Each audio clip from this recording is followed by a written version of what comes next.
ਸਾਰੇ ਮਿਲ ਕੇ ਬਹੁਤ ਮਿਲ ਜੁਲ ਕਰ ਮਨਾ ਰਹੇ ਹਾਂ ਦੀਵਾਲੀ ਦਾ ਤਿਉਹਾਰ। ਅੱਜ ਦਾ ਦਿਨ ਦਿਹਾੜੇ ਅਸੀਂ ਬੜੇ ਖੁਸ਼ੀ ਨਾਲ ਮਨਾ ਰਹੇ ਹਾਂ ਤੇ ਇਸ 'ਚ ਤਮਾਮ ਮਜ਼ਾਹਬ ਦੇ ਲੋਕ ਸਾਡੇ ਨਾਲ ਸ਼ਰੀਕ ਹੋਏ। ਇਸ 'ਚ ਸਿੱਖ ਭਾਈ ਵੀ ਹੈਗੇ ਨੇ ਮੁਸਲਿਮ ਭਾਈ ਵੀ, ਇਸ 'ਚ ਉਲਮਾ ਹਜ਼ਰਾਤ ਵੀ ਆਏ ਹੋਏ ਨੇ ਔਰ ਅਸੀਂ ਆਪਣੇ ਆਪ ਨੂੰ ਅਕੇਲਾ ਨਹੀਂ ਸਮਝਦੇ ਬਲਕਿ ਪੂਰੇ ਪਾਕਿਸਤਾਨ ਵਿੱਚ ਅੱਜ ਇਹ ਦੀਵਾਲੀ ਦਾ ਤਿਉਹਾਰ ਮਨਾਇਆ ਜਾਂਦਾ ਹੈ।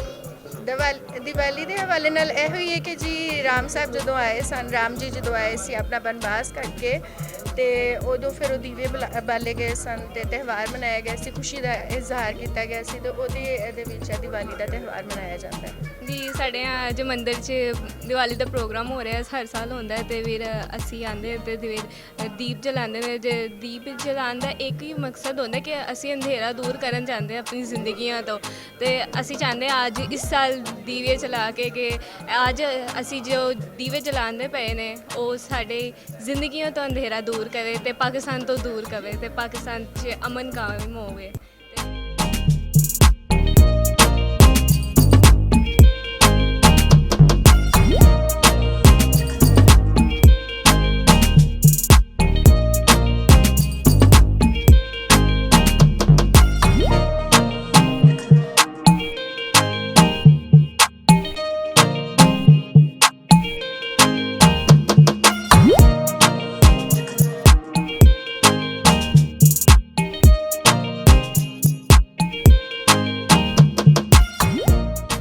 ਘਰਾਂ 'ਚ ਵੀ ਦੀਵੇ ਬਾਲਦੇ ਨੇ। ਵੈਸੇ ਮੈਂ ਤਾਂ ਇਹ ਕਹਿੰਦੀ ਹਾਂ ਕਿ ਰਵਾਦਾਰੀ ਦਾ ਮੁਜ਼ਾਹਰਾ ਕਰਨਾ ਚਾਹੀਦਾ, ਜਿਸ ਤਰ੍ਹਾਂ ਹਿੰਦੂ ਕਮਿਊਨਿਟੀ ਇੱਥੇ ਸਾਡੇ ਨਾਲ ਰਹਿੰਦੀ ਹੈ ਸੁਸਾਇਟੀ 'ਚ, ਤੇ ਮੁਸਲਮਾਨਾਂ ਵੀ ਉਹਨਾਂ ਦੇ ਨਾਲ ਮਿਲ ਜੁਲ ਕੇ ਤਿਉਹਾਰ ਮਨਾਉਣਾ ਚਾਹੀਦਾ, ਜਿਸ ਤਰ੍ਹਾਂ ਉਹ ਸਾਡੀ ਈਦ 'ਚ ਸ਼ਬਰਾਤ 'ਚ ਸਾਡੇ ਨਾਲ ਸ਼ਾਮਿਲ ਹੁੰਦੇ ਨੇ।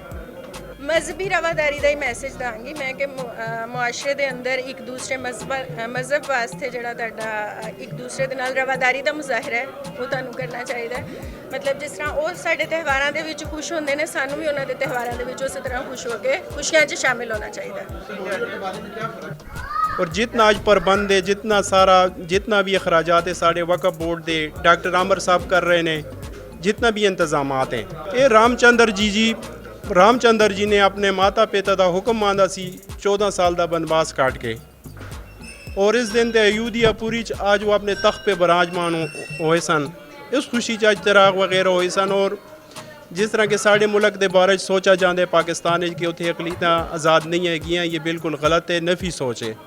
पाकिस्तान साड़ा घर है, साड़ी धरती माँ हैगी, साड़ी जान है। हाँ, मैं ਹਿੰਦੂਆਂ ਦੇ ਨਾਲ, ਹਿੰਦੂ ਕਮਿਊਨਿਟੀ ਦੇ ਨਾਲ ਇਜ਼ਹਾਰੇ ਯਕਜਹਿਤੀ ਵਾਸਤੇ ਸਾੜੀ ਪਾ ਕੇ ਆਈ ਹਾਂ ਤਾਂ ਕਿ ਉਹਨਾਂ ਨੂੰ ਅਹਿਸਾਸ ਹੋਏ ਕਿ ਅਸੀਂ ਇੱਕ ਦੂਸਰੇ ਦੇ ਨਾਲ ਮਿਲ ਜੁਲ ਕੇ ਮੁਆਸ਼ਰੇ ਨੂੰ ਅੱਛੇ ਤਰੀਕੇ ਨਾਲ ਅੱਗੇ ਲੈ ਕੇ ਜਾ ਸਕਦੇ ਹਾਂ।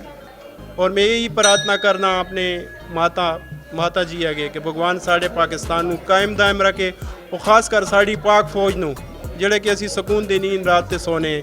ਪਾਕਿਸਤਾਨ ਔਰ ਪਾਕ ਫੌਜ ਨੂੰ ਕਾਇਮ ਦਾਇਮ ਰੱਖੇ। ਪਾਕਿਸਤਾਨ ਜ਼ਿੰਦਾਬਾਦ। ਤੇ ਅਸੀਂ ਮੁਸਲਮਾਨ, ਕ੍ਰਿਸਚਨ ਤੇ ਸਿੱਖ ਸਾਰੇ ਰਲ ਕੇ ਦੀਵੇ ਜਲਾਉਂਦੇ ਨੇ ਤੇ ਇਹ ਅੰਧੇਰਾ ਇਨਸ਼ਾ ਅੱਲਾਹ ਤਾਲਾ ਦੂਰ ਹੋਵੇਗਾ।